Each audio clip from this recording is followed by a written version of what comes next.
Welcome to today's Scary Past. Dun dun dun!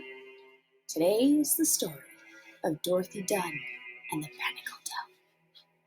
If you hear things in the background that may or may not be my children, and let's begin. It was Bannock's most widely known tragedy, however, that may have produced the town's most oft-seen ghost.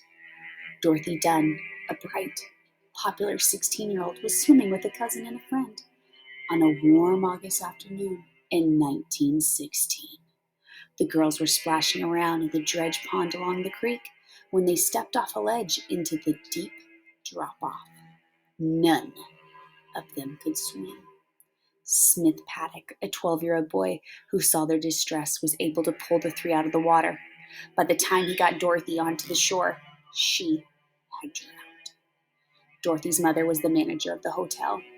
Mead, at the time, and her daughter had always enjoyed rambling around the big hotel, running up and down its gracefully curved stairway, and stepping out onto the large second-floor balcony to watch passerbys. Bertie Matthews, Dorothy's best friend, was the first to report seeing her ghost in the hotel. It wasn't long after Dorothy drowned, and Bertie recognized the long blue dress she was wearing. After the abandoned hotel was cleaned up and Bannock opened as a state park in 1954, sightings of Dorothy's ghost became numerous. It's mostly children who have seen her apparition, and she nearly always is described as wearing a blue dress.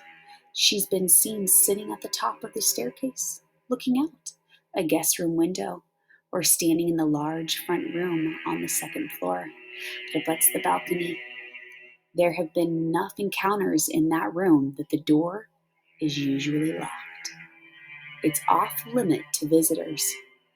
In the late 90s, a woman named Debbie was visiting Bannock State Park with her daughter, her husband, and his mother. Debbie and her daughter sat on the front steps of the hotel to wait for the other two to catch up to them. The door appeared to be locked, and Debbie said, "I wonder if we are allowed to go into this building." That's how horror movies goes, right?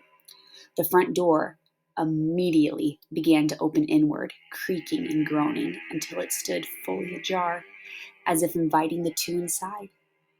They walked in, and Debbie closed the door tight. The latch appeared to be working properly, and there was no one else in the building. A few minutes later, another couple opened the door and walked in. Perhaps the most chilling experience was reported by Greg Birchfield in February of 2005.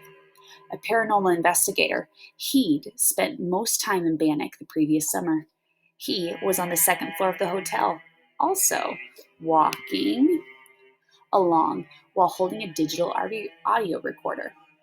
"I encountered an area roughly the size of a person," he reported, "and it was remarkably colder than the rest of the building." His hair stood on end. He knew the story of Dorothy Dunn, so he said aloud, "I think she's a little chicken." He heard no response and saw nothing out of the ordinary, so he packed up his gear and returned home. Later, when he played back the audio recording, he heard himself make his chicken remark. He was astonished to hear a girl's voice clearly say, "Little chicken from the farm," in a playful taunt. Other children's voices have been heard within the hotel as well, laughing, crying, and playing. In the mid-July 2013, a flash flood roared down the Hangman's Gulch and inundated the ghost town, rising the level of the building by as much as 6 inches. The office and drugstore were knocked down, but dozens of volunteers quickly went into action with shovels and rakes, clearing the mud and debris out of the remaining buildings, in time for the town to reopen in September. To hear many visitors tell it, it's going to take a lot more than a flood to chase away the spirits that inhabit Bannock's Hotel Mead. Dun dun dun! That was your first ghost story. I hope you liked it.